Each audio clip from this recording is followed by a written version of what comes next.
तेरी परस्तिश करते रहे, तेरे प्यारे की छाया छाए रहे हम। तेरी परस्तिश करते रहे। नूरों का बसा जब हम पर छाए, और मामूली बढ़ती जाए। रूह का बसा जब हम पर छाए, और मामूली बढ़ती जाए, और मामूली बढ़ती जाए। हम खिलते रहे, हम घटते रहे हम। तेरी परस्तिश करते रहे हम, खिलते रहे हम, घटते रहे हम। तेरी परस्तिश करते रहे, तेरे प्यारे की छाया छाए रहे हम। तेरी परस्तिश करते रहे, तेरे रहम की प्रेमा चलती रहे हम। तेरी परस्तिश करते रहे।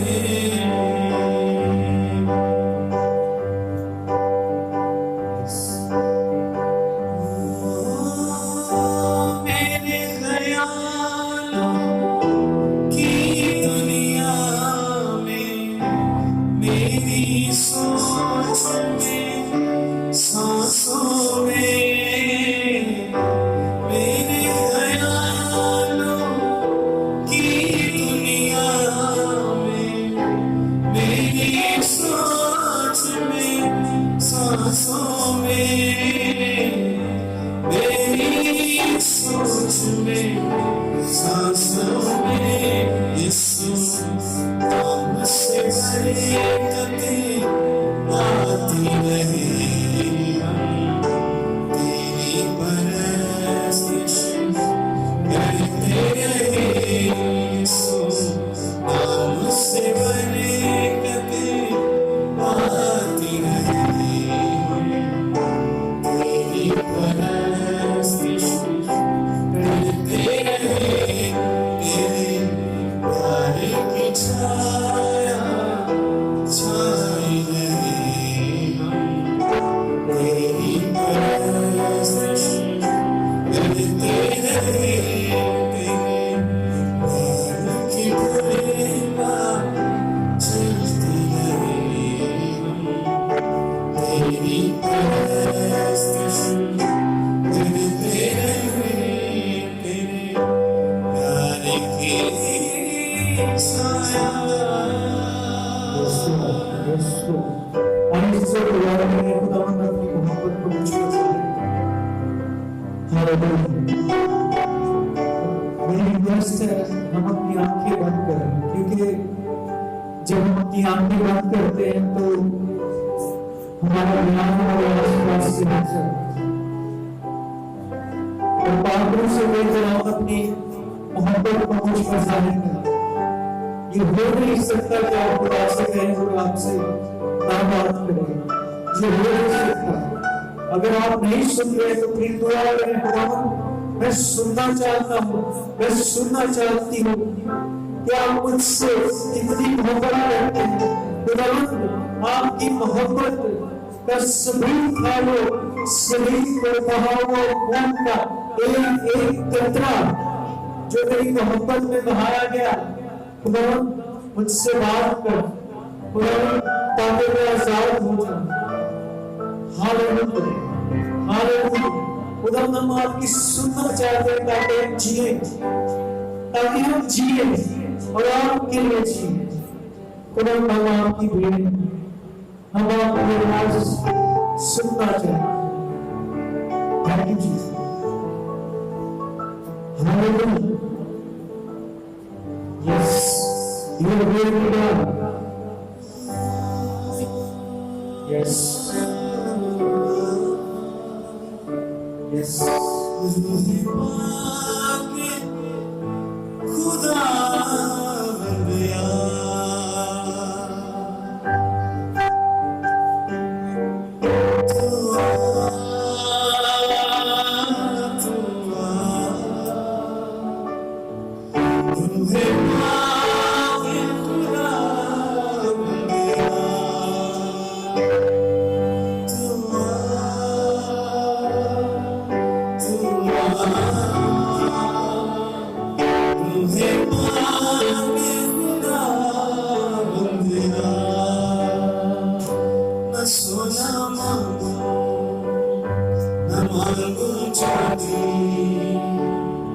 तेरा चेहरा मैं करके तारूं, तेरा न सोना मांगू न मांगू चांदी,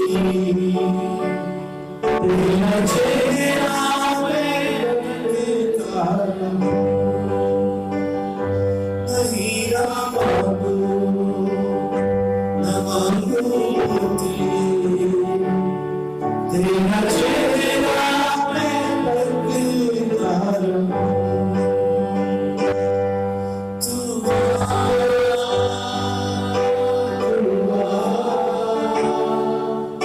मुझे पाए खुदा बंदे, उससे कहिए, उनसे बात कर।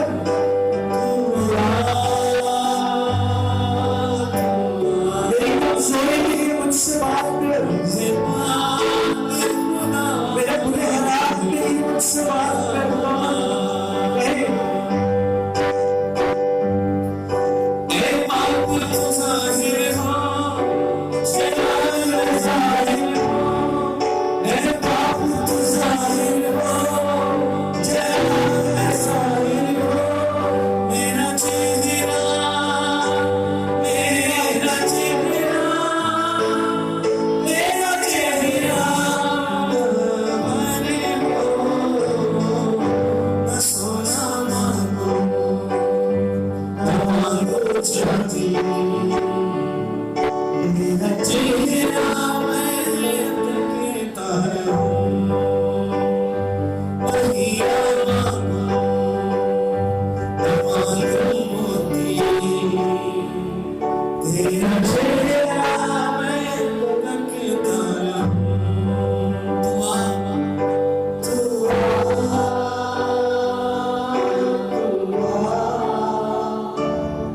मुझे पाके खुदा बंदिया,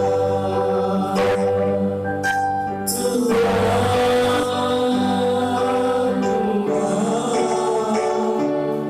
मुझे पाके खुदा बंदिया, रब्बुल अफ़वाज तू कदीम अय्याम तू, रब्बुल अफ़वाज तू कदीम अय्याम तू, रूप तेरा रूप तेरा रूप तेरा हमारा न सोना मांगो न मांगो चांदी, तेरा चेहरा मैं करके तारूं, न हीरा मांगो न मांगो मोती, तेरा चेहरा मैं करके तारूं, तू आ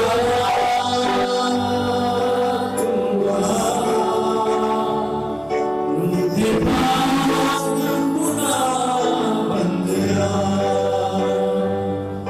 तू आ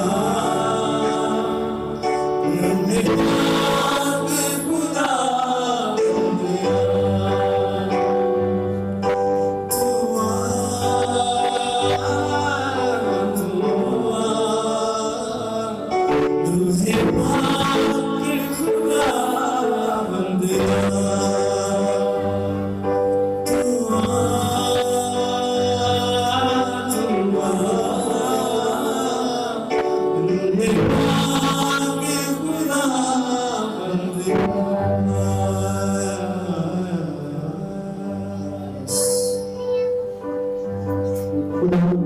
करते हैं यीशु मसीह के नाम में।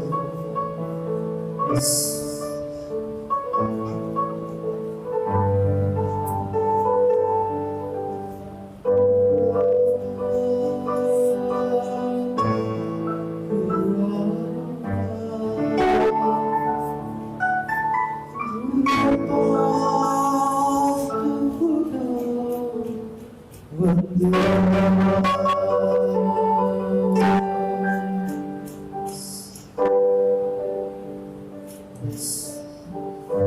तेरी दुआएं को हम रखते हैं। उस इत्मीनान को जो सबक से बिल्कुल बाहर हम उसे सीख कर और भी अजीजों, हमारी पहली जरूरत इस दुनिया की दावत और आराम नहीं बल्कि खुदा यीशु।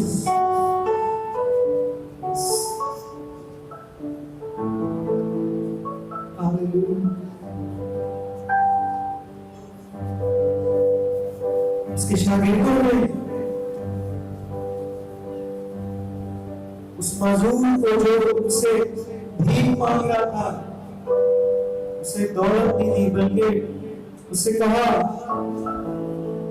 कि सोना और चांदी तो हमारे पास नहीं, बस यीशु के नाम से चल के। क्योंकि अजीजों, हमें से हर एक की पहली जरूरत यीशु मसीह खुदावंद। आज हम में से इसी तरह गिरे हुए, इसी वजह से आज हम खड़े हो यीशु के नाम में, यीशु के नाम में, और हमारी जिंदगियों से आपके नाम को जलाओ, आपके नाम को जलाओ। यीशु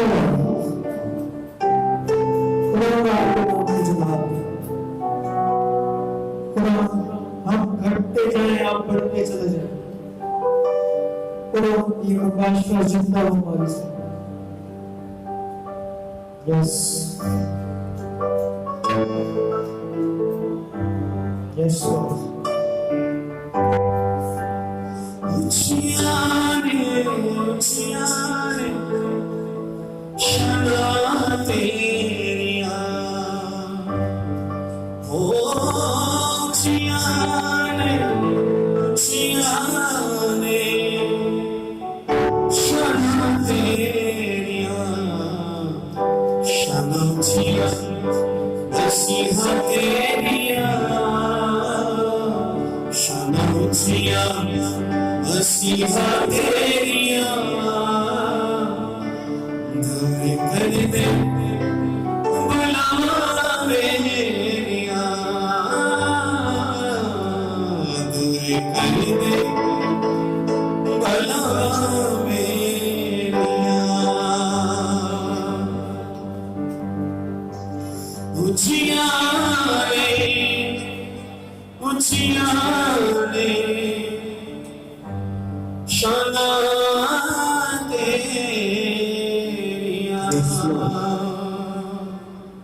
Yes, Lord. Yes, Lord.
Hallelujah. खुदा हम शुक्र करते हैं बाप, हम शुक्र करते हैं आपके मौजूद हैं। खुदा हम शुक्र करते हैं बाप कि आप हमें छू रहे हैं। खुदा आप हमें तब्दील कर रहे हैं। खुदा हम तुझसे आजाद हो रहे हैं और आप में कह रहे हैं। खुदा हम बढ़ते चले जा रहे हैं और आप बढ़ते चले जा रहे हैं। खुदा हम शुक्र करते हैं। खुदा ये आपके रूह के वसीला से हम शुक्र करते हैं कि खुदा आप जो रहमत बादों के सच्चे खुदा हैं, हम शुक्र करते हैं। यस लॉर्ड, हम शुक्र करते हैं। हम शुक्र करते हैं। यस लॉर्ड, यस, हम तमजीद करते हैं, आपके नाम को ऊंचा करते हैं। Yes, yes Lord, Holi spirit हमारी मदद कीजिए। खुदा हमारी मदद कीजिए। खुदा हमारे मुंह से फजल अल्फाज निकले। खुदा जिस तरह हम पर फजल हुआ है और होता रहता है, खुदा इसी तरह से हमारे वसीला से हमारे सुनने वालों पर फजल हो। हमारी मदद कीजिए बाबा। Yes Lord, yes, hallelujah, thank you Jesus.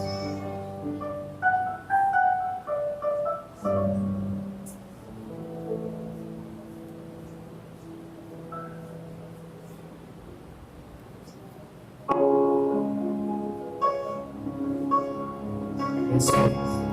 Thank you, Lord.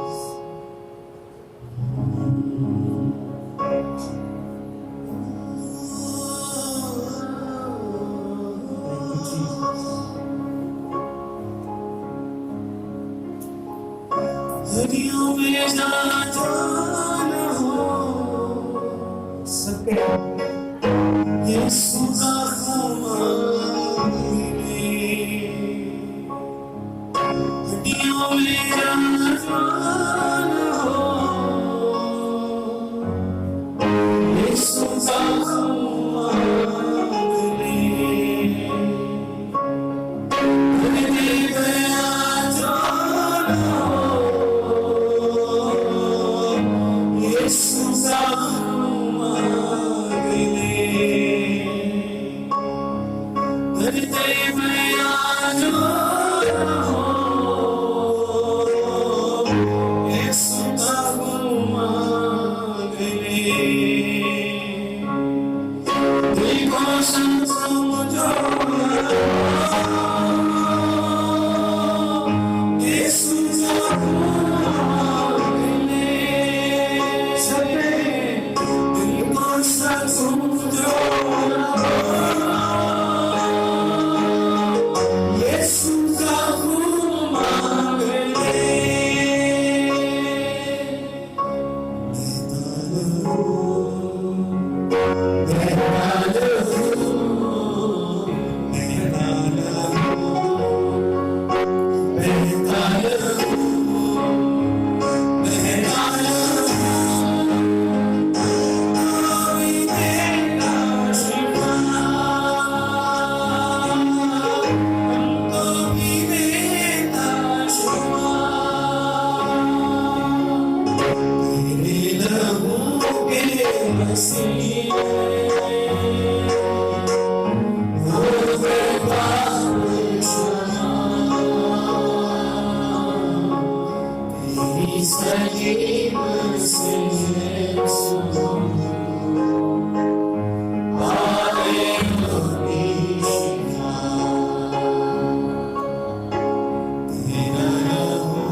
Yes, Lord.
कहीं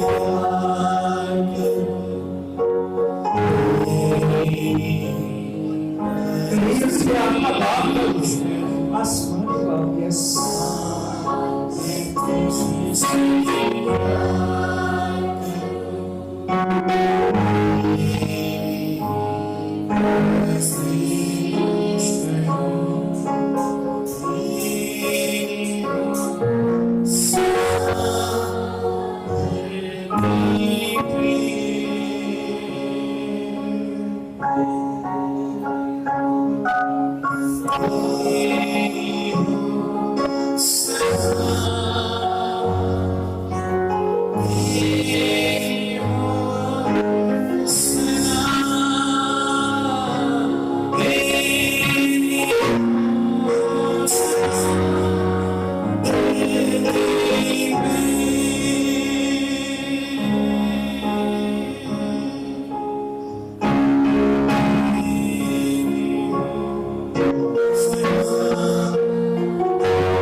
आइए सब अपने कदमों पे 1 मिनट के लिए खड़े हो जाएं, हाथों को बुलंद करेंगे और आए सब उसकी सना, उसकी महिमा, उसकी तारीफ, उसकी सताइश करेंगे।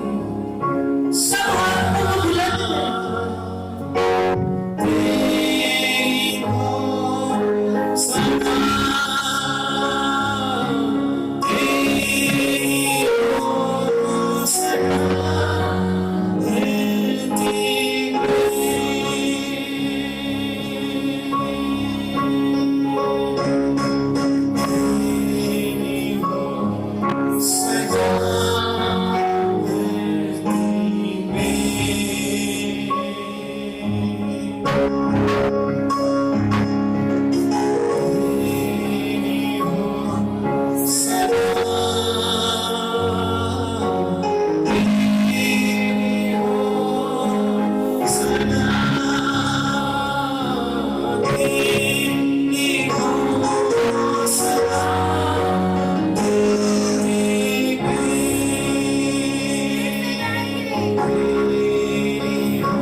भाई और बहनों सब आंखों को बंद करें, आंखों को बुलंद करें और देखना शुरू करें आपकी हर एक हालत, हर एक सिचुएशन से ज्यादा अजीम आपका खुदा, हर बीमारी से बढ़कर बड़ा हमारा अजीम जो इस जगह पे मौजूद है। वो आपको हर तरह की सिचुएशन से, हर तरह के हालात से निकालने की कुदरत रखता है, क्योंकि वो अजीम खुदा है, वो अजीम खुदा है और उससे सब कुछ हो, उससे सब कुछ होंगे। आइए अपने खुदा को वैसा देखना शुरू करें जैसा वो है, वो अजीम है, निहायत अजीम है।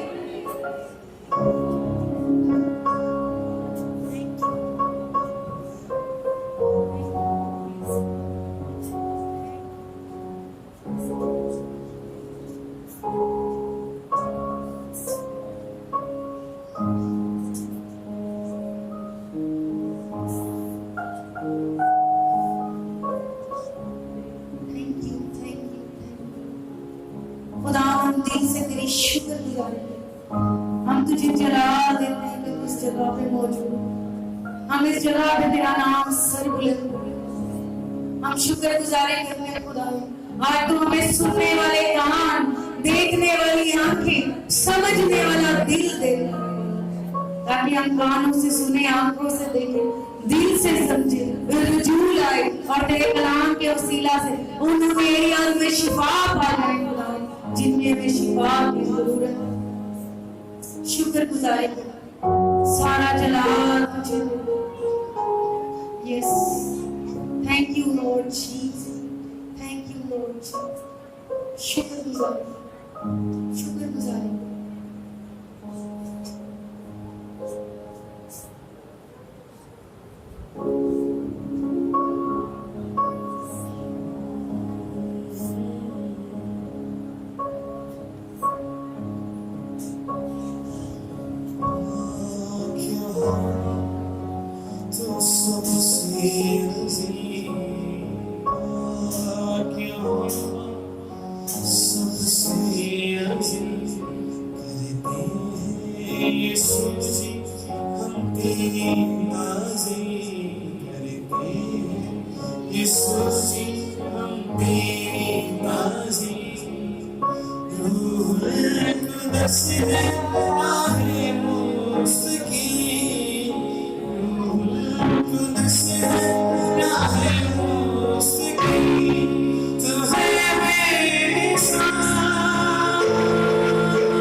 Thank you Lord ji. खुदावन हम इस जगह पे तुझे वेलकम करते हैं, हम तेरे कलाम को, तेरे रूह को वेलकम करते हैं, शुक्रगुजारी करते हैं। तो अपने कलाम के वसीला से हमें सिखाता है।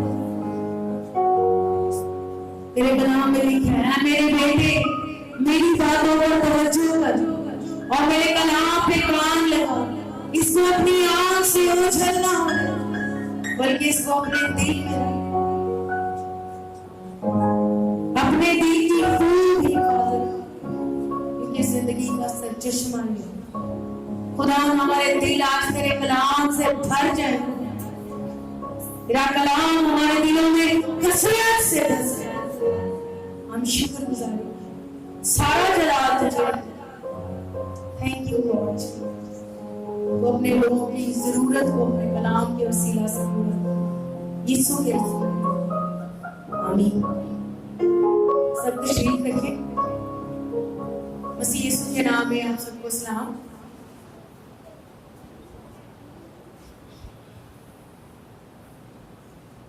आए हम खुदा के कलाम को, खुदा को जोरदार तालियों के साथ वेलकम करें।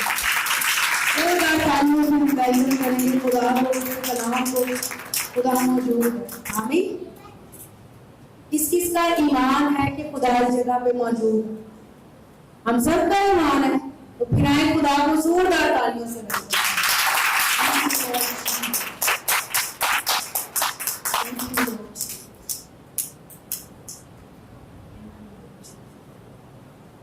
आए हम खुदा के कलाम में से देखेंगे, मेरे साथ देखें। नए अहदनामा में यूहन्ना का पहला आम खत, उसका दूसरा बाब। यूहन्ना का पहला आम खत, उसका दूसरा बाब,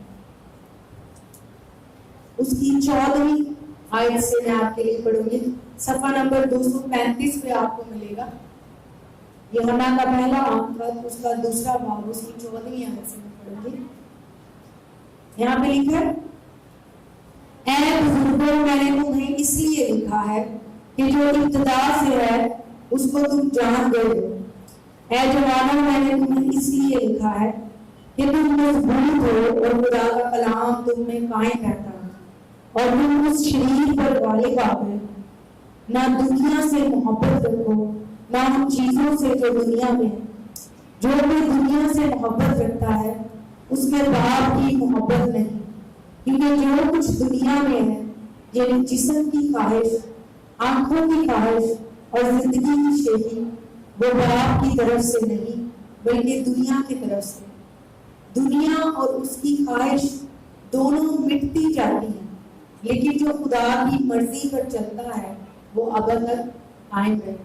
आमीन। तो खुदा के कलाम में से हम आज सीखेंगे।